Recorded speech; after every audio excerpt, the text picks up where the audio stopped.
This conference will now be recorded. See, that's dulcet tones I could never generate. I'm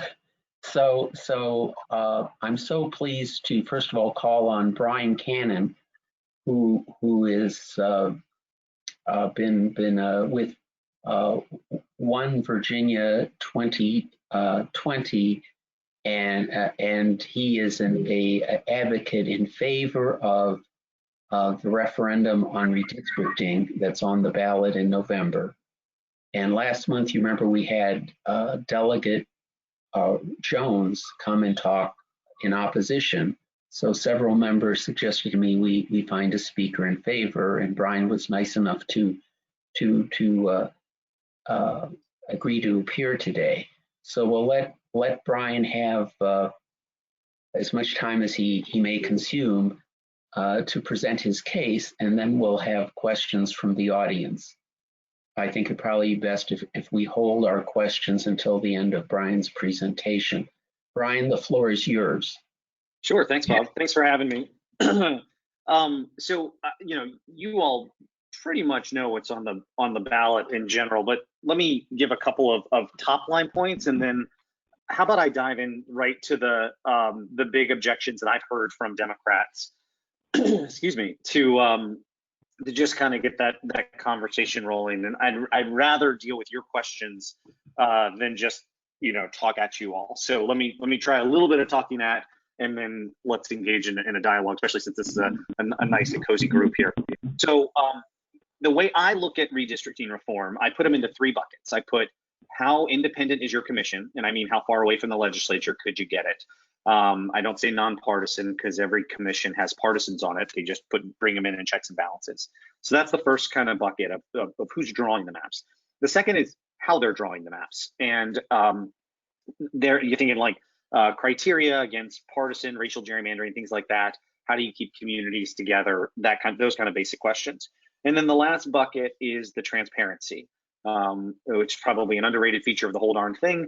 We really need transparency to ensure that the other two things work, and that folks can be engaged in the process. I think overall, the commission that's on the ballot right now, as a former high school government teacher, I'd give it about a B. It's not an A. It's not everything I want. It's not everything reformers want. But it is a huge improvement over the status quo. And I think that's an important frame to have in this kind of whole debate that we've had over the last couple of months about vote yes or vote no. It's our side, the vote yes side, is saying, look at the status quo and compare this amendment to that, and it's clearly better. And the vote no side, I think, generally takes they say compare this amendment to the perfect. We're going to have an overview of the World Columbian Exhibition. So I think that's the general frame you're seeing, and let me be clear, I don't oppose perfect. I just don't know what that looks like. Somebody needs to mute so we can hear Brian. Callers 1 and 3, yeah, thanks. There we go. So I think that's the general frame you see is a comparison of this B-level commission to the status quo, or are we comparing the B-level commission to something much more independent or better, or things like that? And that's the general frame you'll see. For what it's worth, I think this helps. Taking this step to a B helps us get to an A down the road. But getting a fully independent commission with any kind of teeth just wasn't in the cards for us, unfortunately, and that's on Democrats and mostly Republicans, but we don't have the votes to carry it alone with Democrats. So that's the kind of structure that we've got there. This commission is half independent, so it gets 8 legislators, 8 citizens, evenly divided by party. There's some questions as to how the citizens get picked, which could be answered by the General Assembly right now. I don't know if they will be, but there's some basic filters that could keep out some bad actors on it. There's also additional filters we could have on there that would keep out other folks on it that we might not want. But a lot of it's interesting, some of the folks in the vote no crowd are kind of playing politics with this, thinking that actually sinks the amendment. The amendment structurally, just based on the 8 and 8 and the balance of parties and needing a supermajority vote, the amendment itself ends partisan gerrymandering. So you just won't be able to get through structurally a partisan gerrymander through this this commission. Now, there's two ways to go about, just if you step back for a second, there's two ways to go about addressing something like partisan gerrymandering. And I think we should do both, but there's two vehicles. One is create a structure that does that, and the other is to write it down in the law, whether it's in the code or in an amendment, to make it illegal. Those are two ways to go about it. This does it the structural way, and I think that's more likely to guarantee the outcome you want rather than just write it down, because how do you define partisan gerrymandering? Well, I think the best way we have is in HB 1255, which is you can't unduly favor one party or another. But what does that mean, right? And quite frankly, to get an answer to that, you've got to go to the courts. And I think structurally you're better off creating a structure that you want and having the law there. And in this case, in Virginia, we've got that. If the amendment passes, we'll have the structure, and HB 1255 is already law, so that's in place as well. And I think that those two things work nicely together. As far as the second bucket, the criteria, there is a old Virginia way that I don't agree with of keeping constitutional amendments short. It is an affliction that's on both sides of the aisle. So this is like the longest constitutional amendment we've had since the 1970s, when we redid the whole darn Constitution. So this is pretty long, but we got one really important piece in there, which is we got protections against racial gerrymandering. For the first time ever in Virginia's history, racial gerrymandering will be illegal under the state constitution. It's already illegal at the federal level. I don't want to, promise that we're making racial gerrymandering illegal for the first time ever. No, just for the first time ever under Virginia law, it would be, and that's really an important step to take.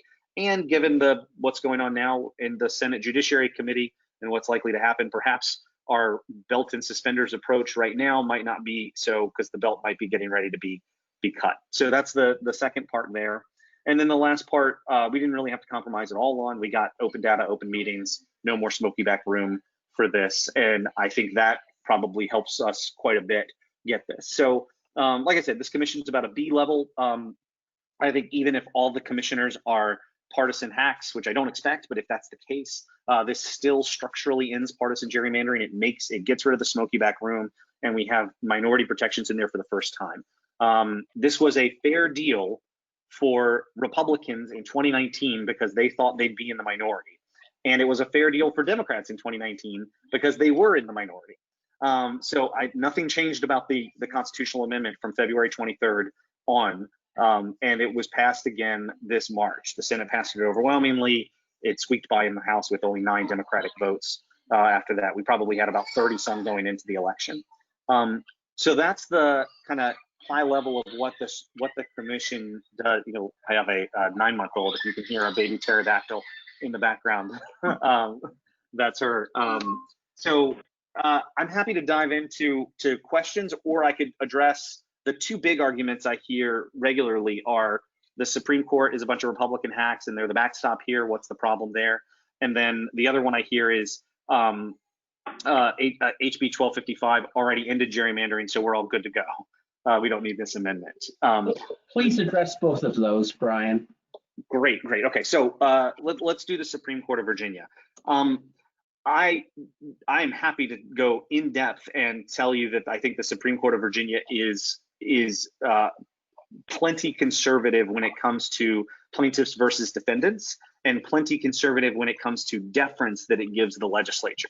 But politically speaking, we don't really have a Bush v. Gore kind of thing in the state. And if you're keeping score just this decade, or just this year in court cases, the Supreme Court of Virginia, which is appointed by more Republicans, and more Republicans are appointed than Democrats if you're keeping score partisan-wise, they've upheld Northam's Second Amendment rally restrictions. They've upheld Northam's COVID-19 response. They've kept Kanye West off the ballot. They've approved, or they've kept they sided with Mayor Stoney on the removal of Confederate monuments from Virginia, and they've upheld the they've extended the eviction moratorium in Virginia twice. So there's just not a lot of evidence for them being a bunch of partisan hacks in this regard. I think those are some clear Democratic wins in all of that. But I don't think they made it because they're Democratic wins. I think they just ruled on the law because it's the right thing to do. But there were plenty of opportunities for them to, make a political whatever, and they did. And I think that's that's important. I also think that you need to think in the, because we're thinking of this versus the status quo. What is the alternative? So if nothing happens, if the amendment fails, we end up with Democrats drawing the maps. Now, whether they draw them fairly or not could be open for debate. I've got my money on not fairly.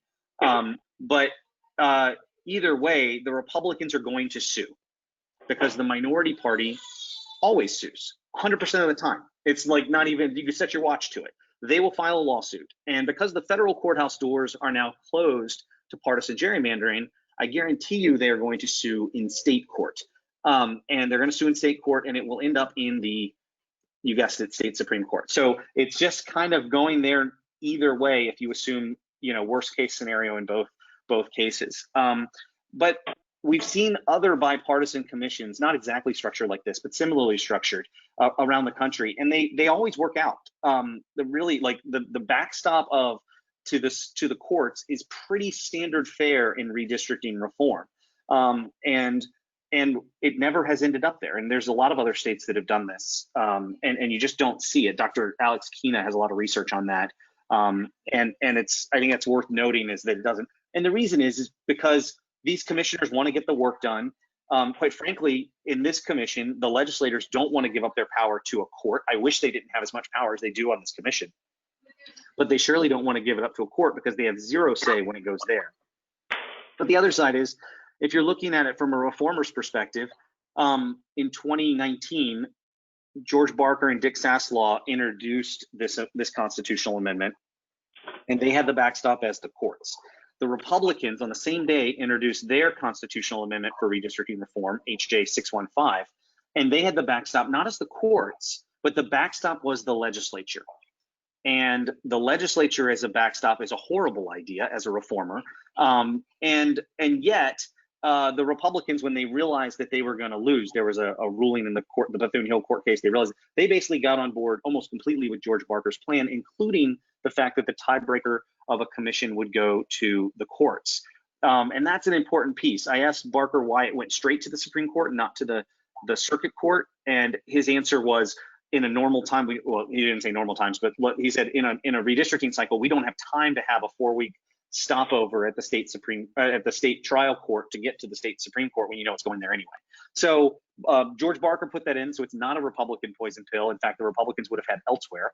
But I do think it's interesting, if you're as a reformer, if I could get former high school government teachers to draw the maps as the backstop, I think that would be great. But that's not really an option on the table. We really have just two options. It either goes to the courts or it goes back to the legislature. And if I have got to pick one, I'll take the courts every day and twice on Sunday, because the courts have never gerrymandered. There's not an example of a court in this country. Plenty have drawn maps. They always they hire a special master, they draw maps down the middle. Neither party's super happy with it, but objectively it's fair, right? So I'll take the courts over a legislature. While the courts have never gerrymandered, a legislature has never not.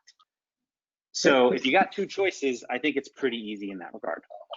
Could I just ask a follow-up question before you move on to your second argument? I think the question is the threshold for going to the courts and the transparency of when it gets to the courts. So the fear is that if you have a low threshold for just bouncing the thing to the courts, there is two people. There is a tendency to sort of game the system, because if you have the inkling that you'll get a better result in the court than what the commission is cooking up, it sort of vacates the whole commission step.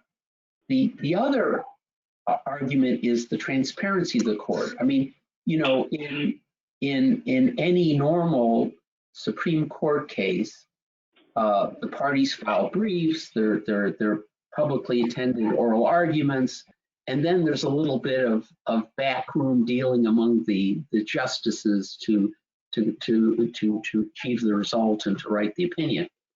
Here, because of the fact that we just strongly suspect there will be a special master, and there will be all this other data-driven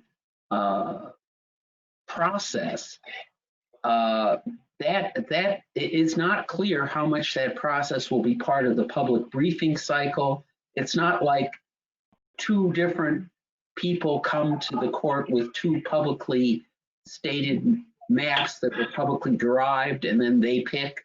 It's not like one of these baseball arbitration things. It's like completely unstructured and perhaps subject to a real backroom process where the court secretly goes through a selection process for a special master. The special master secretly juggles the data perhaps, and the result is there.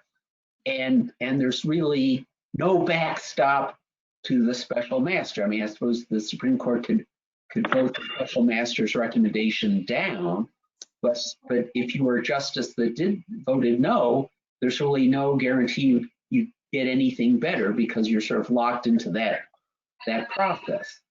So please, Brian, respond to that. I'm just playing Sure. devil's advocate here. No, and I think, let me be clear, there are risks in anything we do. If we keep the status quo, if we move to this redistricting reform, even if we imported whole hog, what I think is A+ level reform in California, there would still be risks, right? So I don't know, I can't say no, nothing bad will ever happen, because that would be lying, and I won't do that. But I will say there's no example of a court doing what Bob just described. Right. And there's been Republican courts and Democratic courts and bipartisan courts who have ruled on it, and just never happens. But let me address it in two ways. First is the low threshold to get to the courts. It's actually not a low threshold. It's pretty standard in redistricting reform. It either takes two objectors, two no votes of the legislature of the same party in the same chamber to object it. So that's a very specific one, and that's a check and balance in there that I think is a bonus, not a detractor.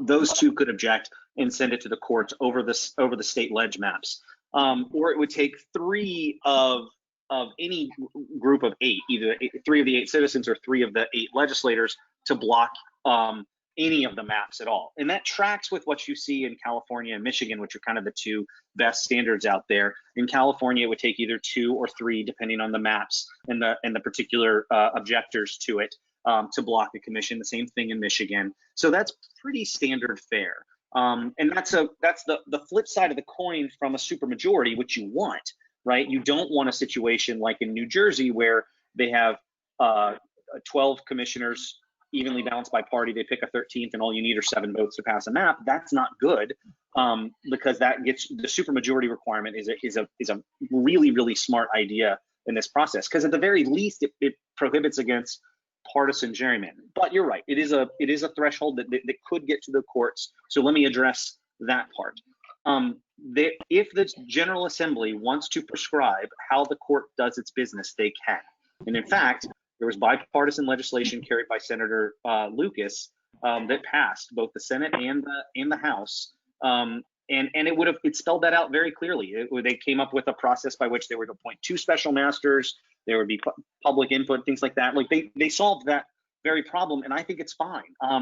I don't actually think a special master is going to gerrymander, but we should belt and suspenders this as much as possible. The problem is that Delegate Price and Delegate Simon killed that agreement in a subcommittee on March 8th. So, and they're on the vote no side, right? And they did it very specifically to play politics. Now their answer, and they said it in the RTD, is we're going to make the amendment stand on its own. Fine, I get politics. I understand what they're doing. I don't think it's going to derail this amendment. This amendment passes pretty likely, but they're playing politics with it. So what do you do instead? Well, the good news is that because of the delay of the census, that's not the good news, but because of the delay in the census, that we probably won't even get the census data until July anyway. Well, the General Assembly, this thing passes in November. The General Assembly can come back in January, February, March, or January, February this time, and pass guardrails for the Supreme Court of Virginia. They're already written, they're already laid out, they're already what we want. If we want to change them, we can, and they'll pass again, probably with fewer Republican votes this time, but they'll pass again, and it'll become law by July 1st, in which case the commission won't even have the data by then, likely, to do their business. So, you know, that's the remedy for that on the special master kind of approach. Because I agree, let me be clear, I don't love the courts drawing maps. That's not like my preference. But I will say, every court that's ever drawn maps, pretty fair.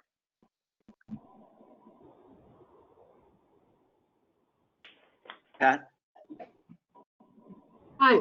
I think Brian knows, I've known him for 3 years since this started, and I was his One Virginia 2021 representative on the Green Spring campus with my big sign out on my shelf and handing out brochures and having meetings. So I'm a longtime supporter for getting gerrymandering out of our system.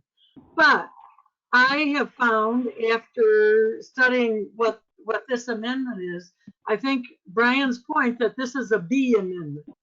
It is not the amendment that we tried to get starting 3 years ago. It is not that. And I just think that we should rethink whether we want to put a flawed amendment, a B amendment, into the Constitution where it can't really be changed easily at all. And there are alternatives to that. There are, and they've been proposed that the Democratic legislature in January would create a law that would truly have a citizen commission. And that is my objection to this. It's called a citizen commission. Half of them are legislators. The other half are appointed by legislators. The names of those citizens come from the legislators to the judges that will make the decision. So they are all pawns of the legislature. And I don't call that a citizens commission. So I don't call it a citizens commission either, Pat. Right. So that is my thought. Don't set up a straw man. I don't call it independent. I don't call it nonpartisan, and I don't call it a citizens commission. It's a hybrid commission. It's a bipartisan commission. Right, okay. Yes, I agree that that's what it is. But I think we should hold out for the true citizens commission that would be appointed from the citizens and which can be done in January. And I, unlike you, Brian, believe that the Democratic contingency in the General Assembly is not going to gerrymander, that is not their intention, and that they will try to create a truly citizen commission. I guess that's my. Sure. So, Pat, what you're talking about is an advisory commission, because it wouldn't have any teeth, and there's no example of an advisory commission working. So I'm not sure why we would go that route. But if you believe the Democrats won't gerrymander, then there's not much I can tell you. What I will suggest is that every time Democrats have had a chance to do fair redistricting, they've foregone that in exchange for racial and partisan gerrymandering, right? And I know you agree with that.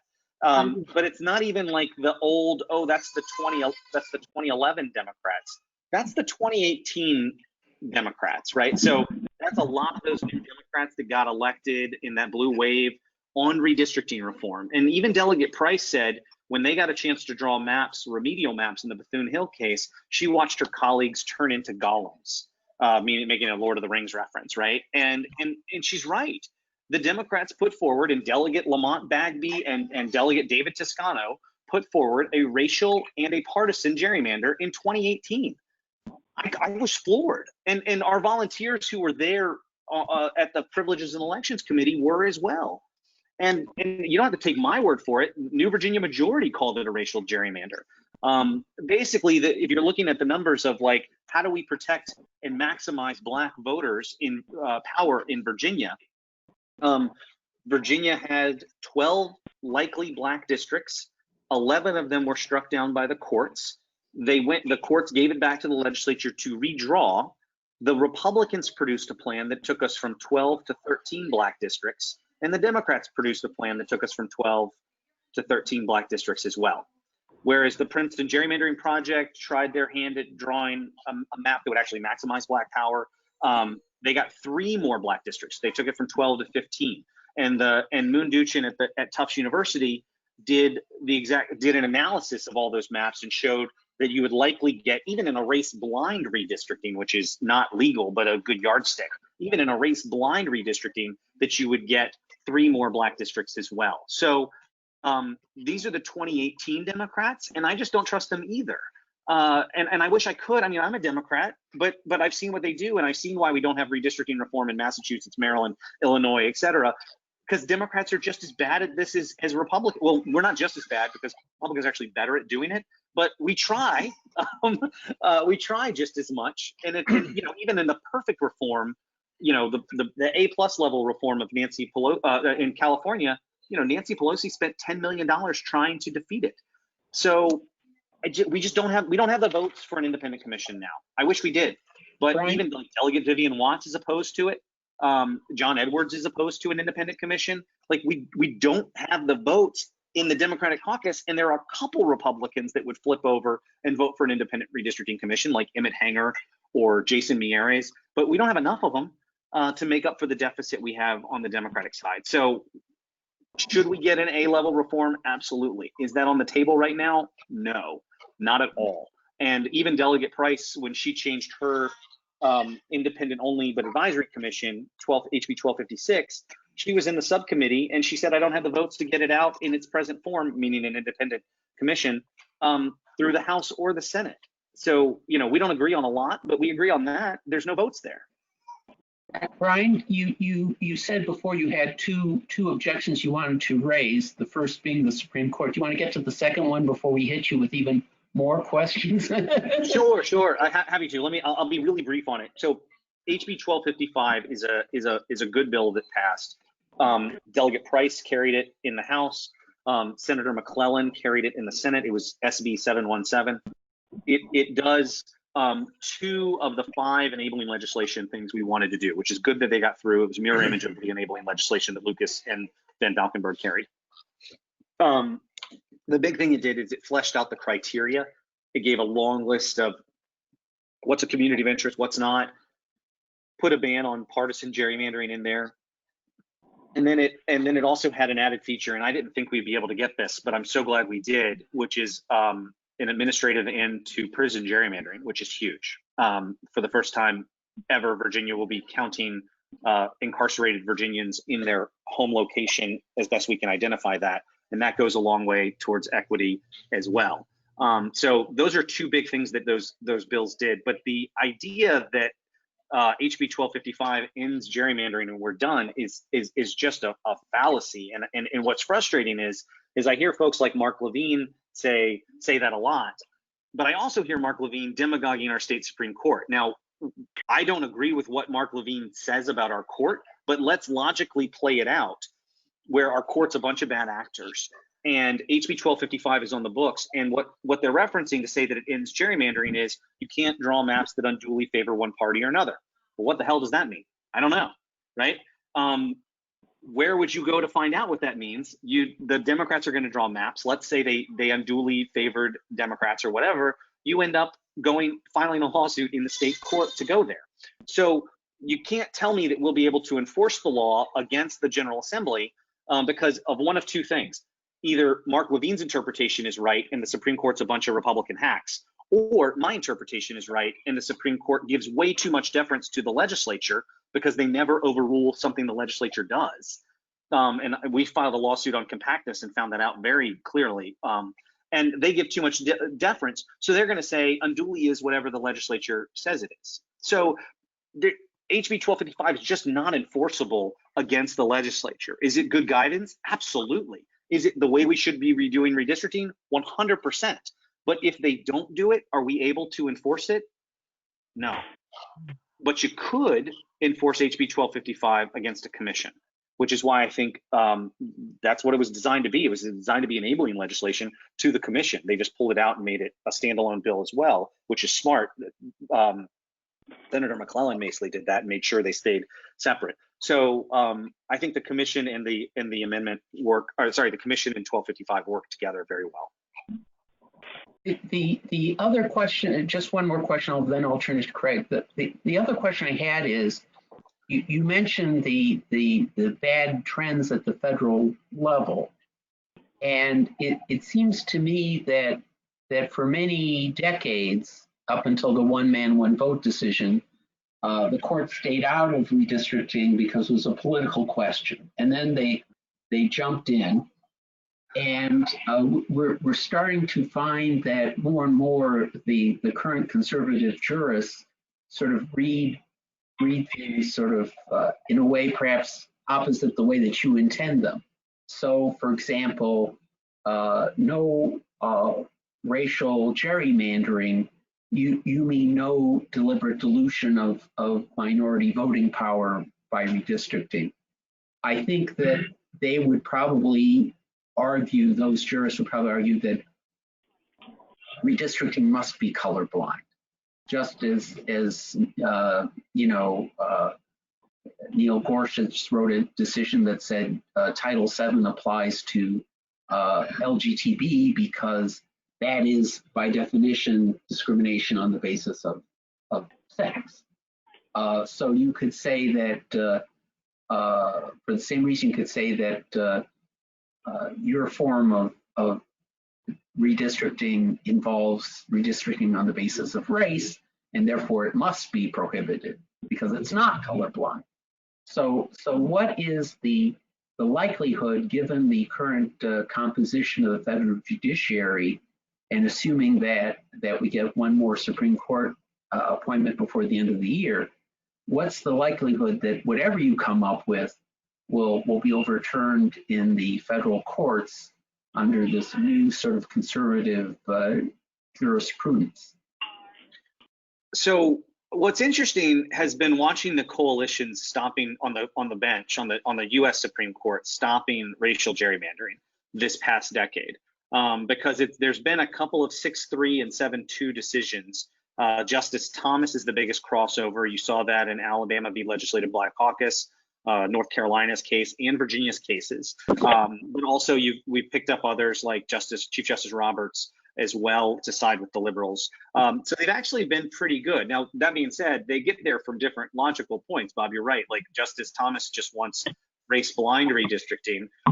But the good news, so let me back up. The way, if you're a Republican or you're thinking the worst of the state Supreme Court, the way you draw a Republican gerrymander is to pack a bunch of black people into as few districts as possible. That's a partisan and racial gerrymander, and that's an easy way to do it, right? That's probably the most efficient way to do it, right? That's called packing. And Justice Thomas and a very sizable majority on the Supreme Court of the United States has been against packing. Now, they're not necessarily against cracking as much because they don't really believe in the Voting Rights Act, but they are upholding the 14th Amendment pretty well. And so I'm less concerned about that part of this. However, the amendment itself would put in those protections against cracking and packing into the state constitution, not dependent on federal law. There'd be standalone Virginia constitutional law prohibiting that. Do I think that will, the VRA at the federal level will be struck down? Yes, but it's not going to be struck down next year. And quite frankly, Democrats will have a majority of the court appointments in our state Supreme Court by 2024, assuming they hold on to power. Craig, did you have a question? Several. First, I want to associate myself with Pat's remarks. I began being, one Virginia 2021. I thought it was a great idea. Even the Arlington Democrats, as they started this, we had a resolution calling for independent, nonpartisan. That's out the window. We know that. And I think we just, the difference is if this were a legislative matter, I'd say fine, let it go. We'll fight it. But it's not. It's putting it in the Constitution, which we still have Marshall Newman in the Constitution. It's hard to get things out of the Constitution. It's hard to change things in the Constitution. But a couple of questions. If the amendment passes, how does the legislature, the General Assembly, make guardrails? Because the amendment clearly says the court shall establish the districts. It doesn't say establish the districts with this asterisk or that asterisk. It says they shall establish the district. And the constitutional amendment, the Constitution is going to trump the law. So I haven't. So let me address that and go back to the changes in the Constitution, because I think that's a good point. I've heard that a lot. I really don't buy this like established thing means that they don't have to follow the law anymore, because the current Constitution says the General Assembly shall establish the districts. It's just the word. It's just the verb they use in this, and so that's why they did it again. But as far as can the General Assembly put guardrails up and tell the Supreme Court of Virginia how to do their job? Absolutely, they do it all the time. So they can't tell them what outcome to reach, but they can tell them a lot on process, and that's why in Senator Lucas's enabling legislation, they drafted those guardrails for the Supreme Court, voted on bipartisan majorities. It got killed in conference committee, but they're there. And while there's always somebody who will disagree, generally speaking, the bulk of experts and legislators and legislative staff at DLS all believe that this is proper and appropriate. So that's how you put the guardrails up there, is you do it through that. The idea that the court won't follow the law is a little bit far-fetched. If they don't, we've got a whole set of bigger problems in the Republic if they refuse to follow the law. But there's no, like I said, the real sin of our state Supreme Court is the deference they give to the legislature. They don't go rogue. I wish they did more often, but they don't go rogue. Well, I just offer the example of refusing Terry's mass amnesty because it's never been done before, not because there's some part of the Constitution that that it violates, and it's just never been done before. So of course, it was a 4-3 decision, and they still let him do it. Just he had to do it the long way. So I don't think that's I didn't love the outcome of that either, Craig. But was it some bunch of party hacks? It was a 4-3 decision, and one of the Republican justices was on the other side. I think it was Bill Mims. Sorry, go ahead. I was going to say, regarding the changing the Constitution, we actually do it a lot. It's not easy. As someone who's tried to put through a big constitutional amendment for about 7 years, it's hard. But that being said, we've done it 12 times in the last 14 years. And the reason we still have all the gross amendments through the Republicans passed is because the Democrats haven't been in very long. But if you're talking about, can we change this to get more later, this amendment ends partisan gerrymandering, and it makes everything public, right? I think even our detractors would agree with those two statements. And if you do that, you take away the two biggest incentives that the majority party has to hold on to the power to gerrymander, right? You can't screw over the other side, and you can't do it secretively. Well, So, Justice, the Brennan Center for Justice, Yuri Redinsky is one of their redistricting experts, and Michael Lee is too. And they both say that this amendment puts us in a much better place to get more reform later. Whereas if you don't do this amendment, then they don't have a lot of hope that a Democratic majority that gets further entrenched in power, and that's a hope because we could lose the seats. But the hope, will do it because they never have. They're going to come down to Richmond and help us. They have been, and they've helped us draft the enabling legislation I'm just on the if this goes to the court, how many of the justices under the rules should recuse themselves? I think one, and maybe there's only sister. Yeah. So Justice Chafin not is a on former the bench. member, not a former member of both the House and the Senate. I don't think you'd want Justice Mims to recuse himself. He's actually probably a vote for the right side here. The one that I know of that would easily have to recuse herself is Justice Chafin, and she's certainly a qualified jurist, all of that thing, but she's there probably in no small part to the fact that her brother is Senator Chafin. And if you have a more than a de minimis interest in something with an immediate family member pending, you have to recuse yourself. So she's out. So then there's 6 justices on the court, and it's 2 Democrats and 4 Republicans. It's how I would make those counts. One of those Republicans is Justice Mims, who I think, by all accounts is considered a pretty honorable jurist, well respected on both sides of the aisle. He was a moderate Republican in the early aughts when he was in the state Senate. I mean, he voted for Warner's tax increase and the Nova transportation bill. I mean, I think he kind of got out because he was kind of fed up with the Republicans and the direction they were going. And then he joined the AG staff and then got on the bench. And which AG was that? Bob McDonnell. So McDonnell and Cooch both have representatives on the court. Yeah, and Ken Cooch, and Craig, you can toss out Ken Cuccinelli as a fear mongering here, but Ken Cuccinelli actually has been a redistricting reform supporter from the very beginning, from when he was first in the state Senate, and he has always been. So he's quirky on some of these issues, like he's also against over incarceration. He's against police asset forfeiture stuff. He's against the Atlantic Coast Pipeline. Like he's just got some weird things. One of them, beneficially, is he's in favor of redistricting reform. Even the Washington Post endorsed him once. Did they really? Yeah, against Olasek. Yeah, so, you know, I think those are, Greg, do you have other questions? Happy to go through them. Do other folks Oh, have I have a questions? lot. I have a lot, but I'll take the vote here. Thank you. Okay, why don't we see whether other people, Erica, can you unmute yourself or should I unmute you? I'll unmute Erica. Hello? Yeah, Can you there hear you me? go. Okay, first of all, Brian, I just wanted to say that I heard you speak at the AARP webinar, and that was very good and very useful, and just want to reinforce that AARP is very supportive of the amendment. But I wanted to ask a question. I wanted to ask a question about the racial gerrymandering angle, and could you talk a little bit about why NAACP opposes? They do, isn't that right? They oppose the amendment. Can you talk a little bit about that? So there's a lot of misinformation going on about the protections for racial and ethnic minority communities here. You know, there's a lot of resources out there from experts about the protections that are in there that are important.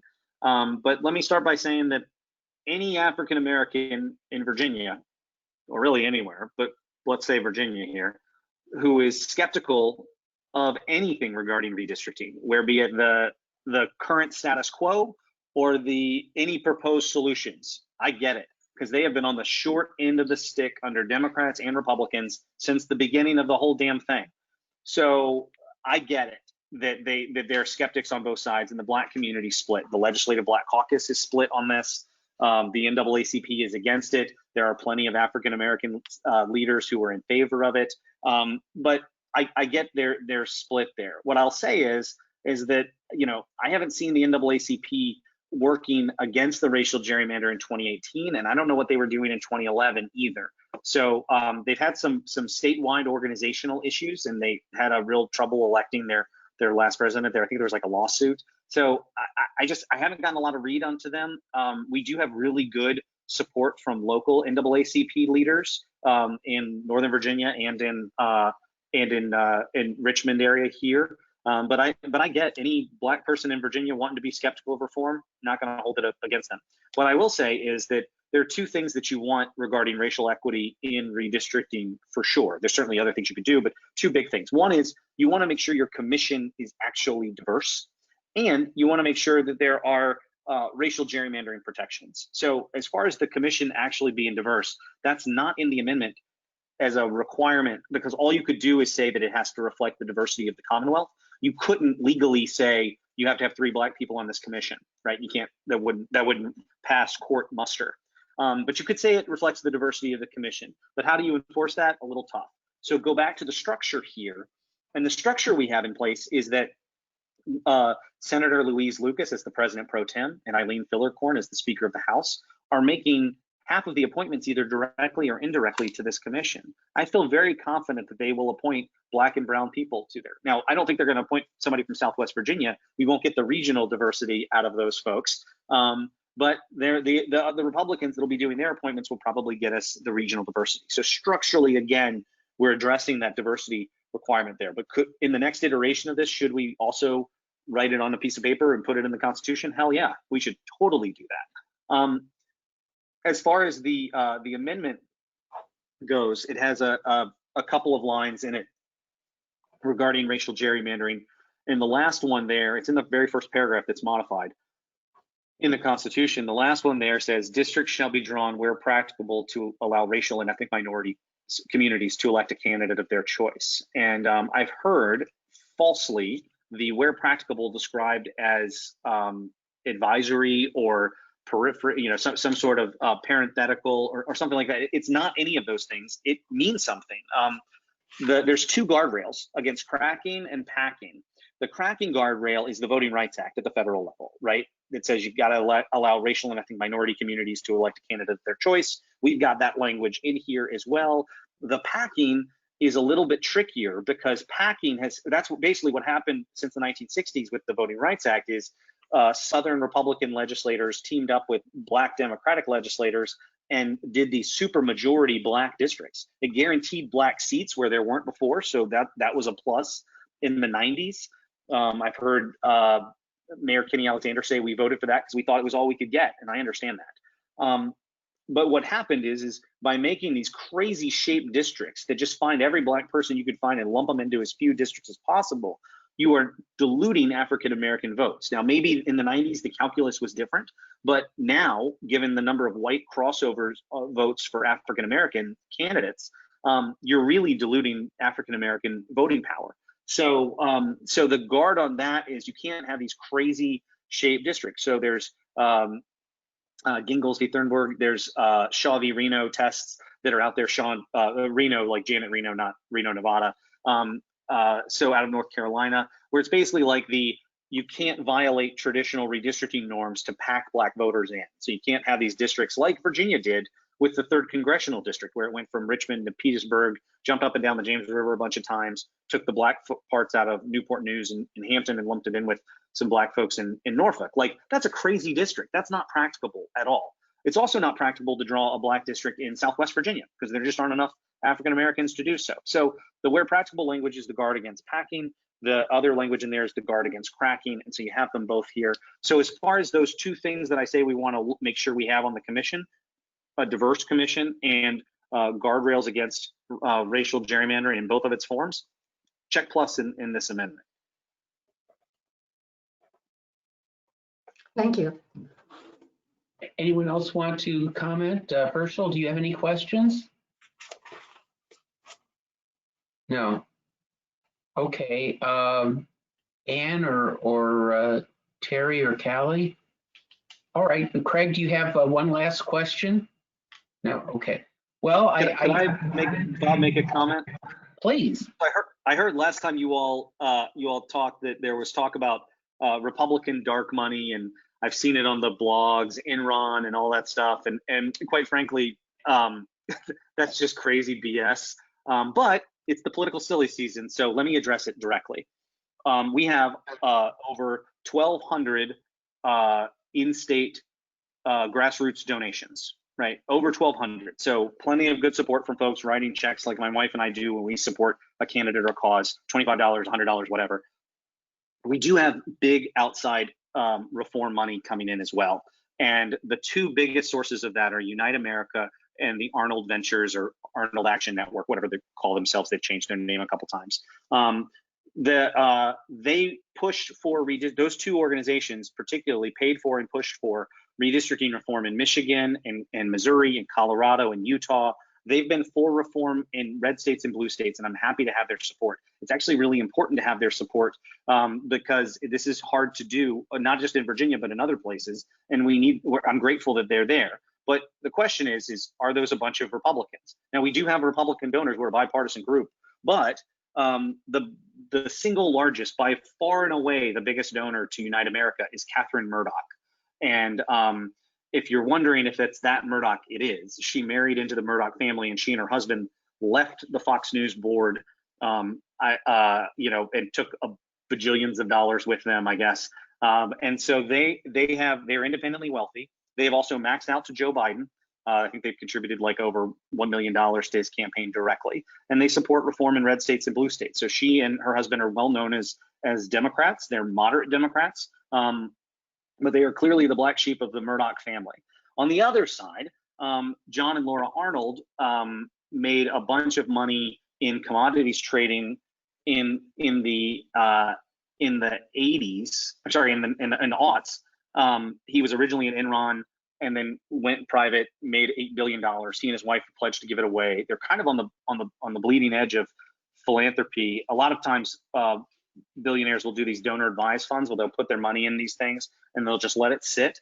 And John and Laura have been big advocates on get that money out, don't just let it sit, make it do good in the world. So I have a lot of respect for them on that. They've given to Republicans and Democrats. They've given to 3 candidates in Virginia this cycle at the federal level. They've given to Elaine Luria, Abigail Spanberger, and Bobby Scott. So as far as it being a secret Republican, whatever, that's just bullshit. And there's the receipts to prove it if anybody cares to look. But Blue Virginia goes plenty far in making it sound like it's some horrible right-wing group, and there's just no there. And we've disclosed everything. Like, so we're happy to disclose who our donors are, and I'm happy to have their support, and I'm happy to have Republican support. Quite frankly, as a Democrat, if you're a Republican and you're giving money to this and not, Lindsey Graham or Mitch McConnell, great. So I'll take it. All right. Well, thank you for your candor on that, and thank you for all of your answers and for coming to join us. You're welcome to stay for the rest of the meeting, but I think it's time we turn the microphone over to Steve Baker, who has been head of the Beyond Arlington aspect of ACDC for I think about 6 years now. Steve, do you want to tell us you've heard about Loria Spamberger and Bobby Scott. Do you want to talk to us about what's going on in Virginia? Well, I hope we can get that money back from Bobby Scott, because there are other people that need that money, but at least they were sending it to Democrats. Hi, everybody. I think most of you know me. Steve Baker. I've been with Beyond Arlington for 4 years. We officially launched it after the 2016 election, and I think it became a standing committee the following year, but I'm going to claim 4 years. And is there anyone in the group that is not familiar with Beyond Arlington? Please raise your hand. Ann, you've got your hand up. All right. I will, so just to let you know, a little bit of the history of it. When I started back in late 2007, I became a precinct captain in Roslyn, and one thing I noticed in 2007, 2008 cycle is that half of my volunteers were from DC and Maryland. And I think that experience was felt across Arlington, maybe a little bit more so in Roslyn. And there was always a desire a great appreciation for the fact that people came over from DC and Maryland to help us flip Virginia blue for the first time in a presidential election, I think since Johnson. Always a desire to kind of share the wealth of our volunteers where we could for other races. And over the years, in little ways, we would go out to neighboring districts. I know we made phone calls for Eileen Fillercorn. We made phone calls for Charnel Herring when their elections came up. I think the first candidate I canvassed for might have been Jill McCabe or Lou Ann Bennett. We made several treks out to Loudoun County, which was very Republican county 10 years ago. We finally launched that program in a big way after 2016 and decided to really dedicate as much as we could, as many volunteers as we could, to those districts to help elect more Democrats. Also, something that the YDs have done, I think since 2013, 2014, they used to do these campaign invasions into neighboring districts. So the idea is, for me, that we always lend our volunteers to the campaign structure, that we support candidates through the campaigns. There's so many different ways to help campaigns these days. There are indivisible groups, there are numerous nonprofits that work on voting rights or registering voters. And it was always my idea that as a political organization that we go straight to the campaign and just lend people, lend bodies to do the things that campaigns wanted us to do. The other principle I had from the beginning is to kind of focus on Virginia. And That's not to say that we don't go outside Virginia. We have in many cases. This year we've phone banked for a number of Senate races. Most of that was earlier in the year. Cal Cunningham in North Carolina, Arizona. We phone banked for Maine, South Carolina. But moreover, we've had a kind of a Virginia focus. In 2018, that ended up being about 80% going to the 7th district in Virginia, which was a huge, huge flip for Virginia. As was the 2nd. We spent some time phone banking in the 2nd. A little more reliably Democratic by some small margin. The 10th district, which was our other flip in 2018, is kind of a different story, I think.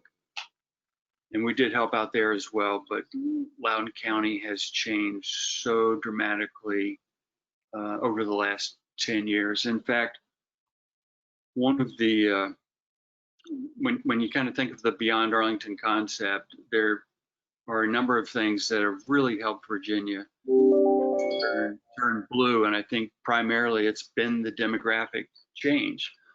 We just spent an hour talking about redistricting and the best way to accomplish that. The interesting thing is that we really won the majority in the Virginia General Assembly on the old maps, on the Republican maps,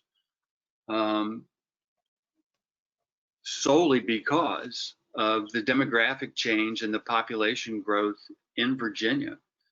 Loudoun County, when I was a kid, growing up in Winchester, there was one stoplight in between Winchester and Tyson's Corner, and it was in downtown Leesburg. That dates me a little bit. Now it's all suburbs, and Prince William County was definitely the country. Now Loudoun County, we saw changing a number of years ago. Prince William kind of snuck up on me. Both of those counties are incredibly suburban now and do not have very many Republicans elected to office in those areas. I guess we still have Dave LaRock. I guess there's still some people at the county board of supervisor level. But by and large, we've gotten rid of most of the Democrats above the Occoquan. And the other thing, I think you got rid of most Republicans above the Occoquan. Oh, yeah, thank you. Republicans above the Occoquan. So demographic change, growth of the suburbs, and the third big thing that's helped us has really been the current occupant of the White House has been so infuriating to the sensibilities of most Virginians that people have really turned out to vote in numbers they did not previously. So Beyond Arlington is sought to take Arlington volunteers and get the rest of those Democratic candidates kind of over the hurdle, over the hump in these swing districts. When we go to campaigns, they have always recommended 2 activities, phone banking and canvassing. So those are the areas where we have chosen to focus. I know there are a lot of people that enjoy writing postcards, and that's an absolutely acceptable activity and does move the needle on turning out voters for the election. But again, we've always tried to hew to what the campaigns have wanted us to do, and they have always asked us to do phone banking and canvassing. Sadly, this year, because of COVID, there has been no canvassing. So primarily we have been doing phone banking, and that has been doing phone banking from home because we're not doing it out of the Arlington Democrats headquarters anymore. So for people that want to, you can join us any Tuesday or Thursday night on our Zoom call, and I'll drop a link in the chat. In fact, I think I have a link queued up. That's the link to our sign up form for anybody who would like to make phone calls to voters in our targeted districts. We did start out helping some of these Senate districts. I think 538 gives us Democrats kind of a 70-30 shot at taking the Senate right now. So we have brought our focus back into Virginia to our congressional races. We've been phone banking primarily for Abigail Spanberger, Elaine Luria, and Dr. Cameron Webb in the 5th. We would love to phone bank in the 1st as well, but we've had a real challenge with capacity and just getting enough people in the phone banks to have an impact in three races.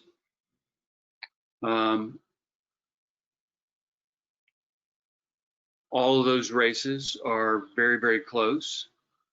Spanberger, I think, was just upgraded by the Cook report to lean Dem, but everything the campaign's looking at shows that race very, very tight. Same thing in the 2nd district. The last thing I saw in the 5th district, I think, had Cameron Webb maybe down by a point. But there's a definite shot to flip the 5th. Tonight, we have Dan Helmer joining us. So Dan's going to talk a little bit about the special session, and then we're going to make phone calls for Abigail Spanberger. Most of the phone banks we have between now and the election, we have someone coming to speak. So they're going to be fun events. Patrick Hope's coming again. I think we've got Don Beyer on the 20th. So that's definitely something you might want to catch. And then I think we've got Alfonso Lopez for our final phone bank. That's always exciting. The other thing you can do, since phone banking is kind of the only thing left standing right now, is contribute money. And I'm sure most of you have, but if there's anything left in the reserve, I hope you will consider donating. And I have our one person that does a particularly good job at that is our congressman. And let me, got a link for him. Last year, he was the #3 fundraiser for the DCCC. And if you get to Don Beyer's backpack, he distributes it, I think, very wisely to all the competitive races in the country. So if you want one-stop shopping in terms of donations, that's a great way to go. I don't have a hour's worth of presentation to give, but that's Beyond Arlington in a nutshell. With 3 weeks to go, I hope you encourage anyone you can to get out and vote, particularly if they're in any of our Virginia swing districts or any of these contested Senate race states. And I hope you'll join our phone banks if you can, and I hope you will contribute to Don Beyer's PAC if you can. Any questions from the group? I have a question. You mentioned in passing, you mentioned postcards, and I just finished doing a bunch of postcards for Biden in Florida to go to Florida. But I wondered, do you think that? And while I was doing the 100 postcards, I was wondering, are they really effective? So what do you think about that? So, and now that postcards have been around for 4 years, the data is starting to come in. I'm part of the Analyst Institute, so I get their research when it comes out. Postcards are effective.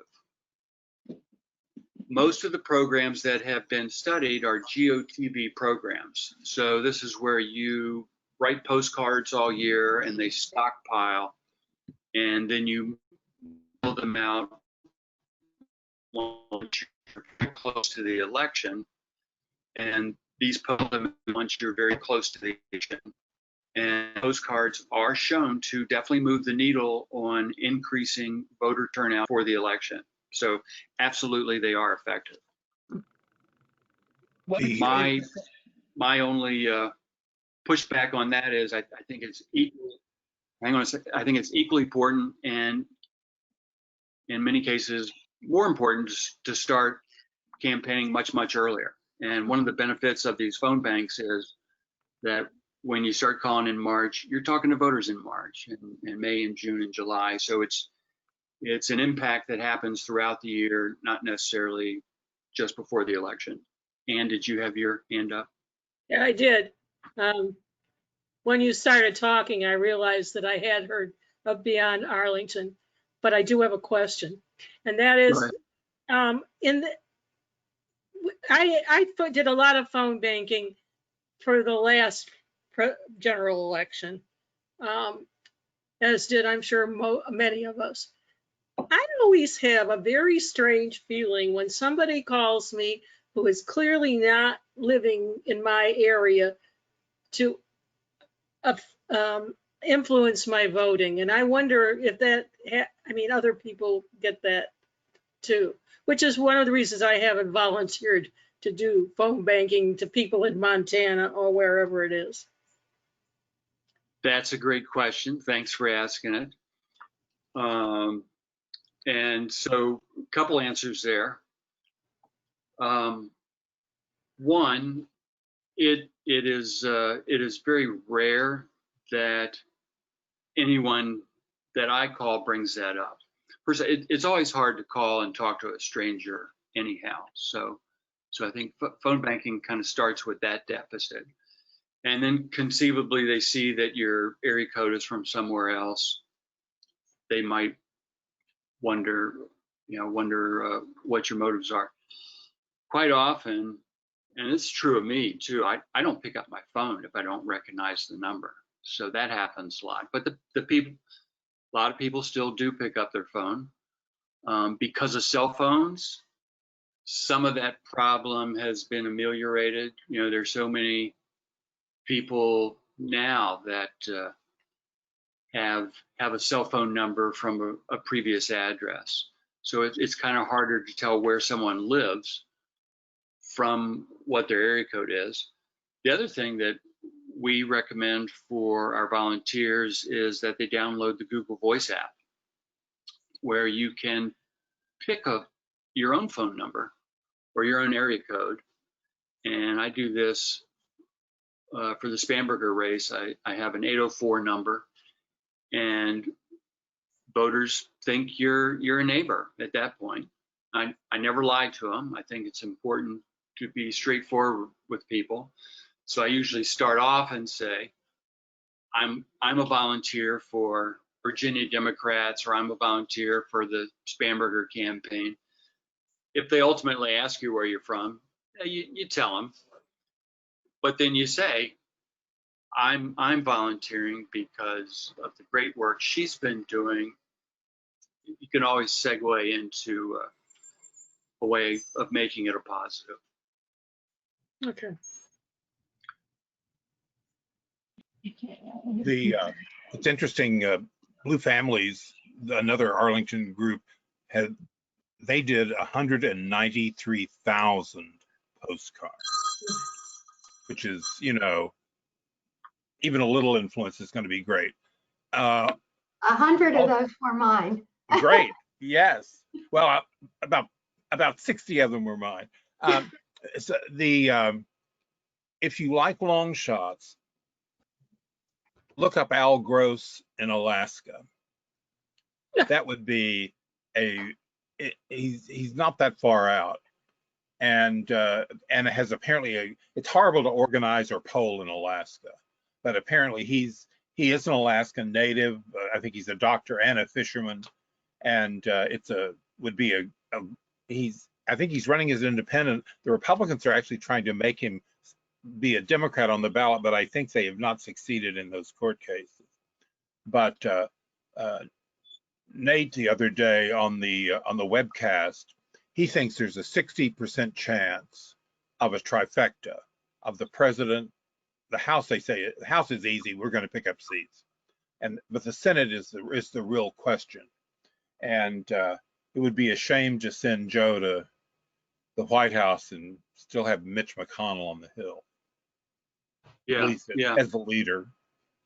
Well, Yeah. let's accomplish Joe in the White House. And I'll say one more thing about any sort of out of district effort, whether it's postcards or phone banking or lid drop, whatever you're doing. If you're helping one of these congressional races, you're helping Joe at the same time. And you know, sometimes people don't vote down the ballot, but you know, if they're voting for your congressional person, they're definitely going to vote for Joe. And it's going to work. It's going to work a little the sort of vice versa. In Texas, for instance, Biden people had always planned to, you know, drop about $1 million at the end in Texas. Now they're doing a lot more than that.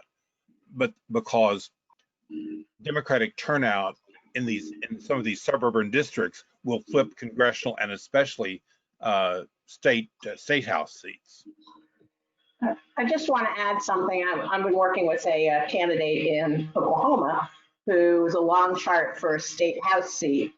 And the thing is that even if you know in the long run you're not going to win that seat, if you start, let's say in Pennsylvania or some of these other local areas, closing the margin by turning out for a local Democratic campaign, you're helping Joe. I mean, we've been doing this. Yeah. I come from Pennsylvania. I've been working with people in Pennsylvania. I'm working with this friend's person, although she's done so well that she actually got help from the party and they've given her a consultant. So I'm out of volunteer job now. But the point is, she's going to close up a margin and she's going to be building blue lists in an area where no Democrat has won in something like 30 years in Oklahoma. Is this Kendra? No, this is Emily Tyndale, outside of Tulsa, rural area outside of Tulsa. But the point is she's running for House of Delegates. But the point is that all of this helps Joe. It helps fill the lists we didn't have. It helps move the needle for the next election. And so, you know, to me, local is just as important as working directly for Joe or for any of the top there. Yeah, absolutely.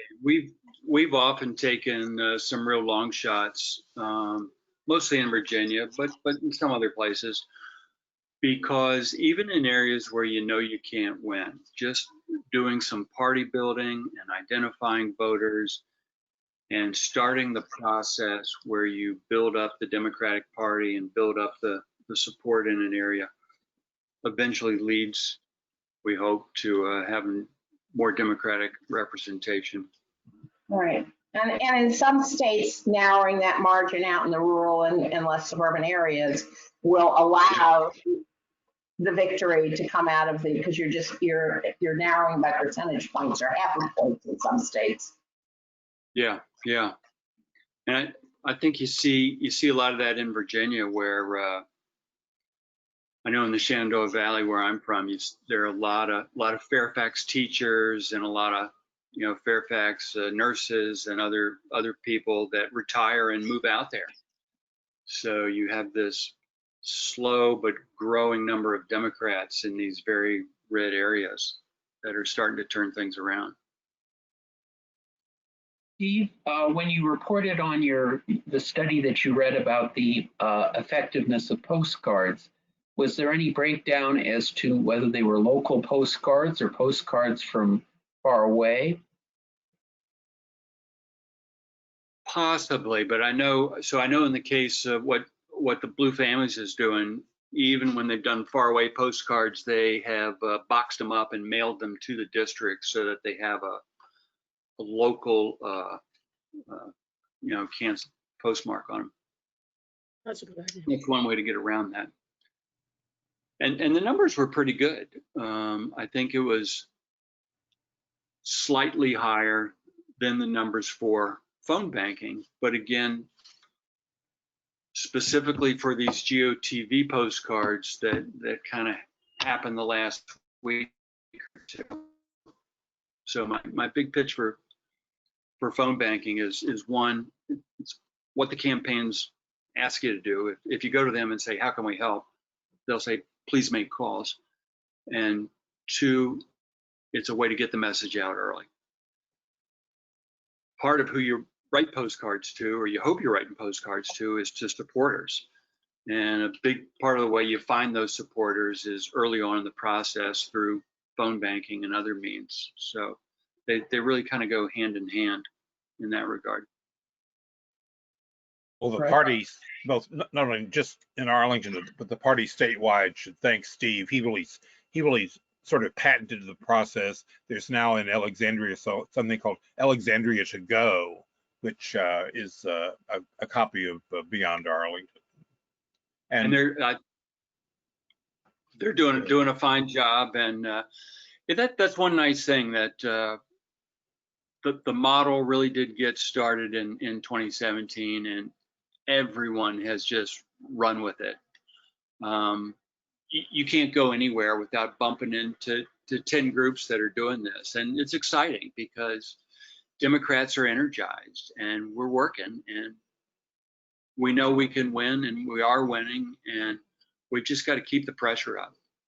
Are you doing any text messaging? Because I'm getting a lot of that, and people can't hang up on that.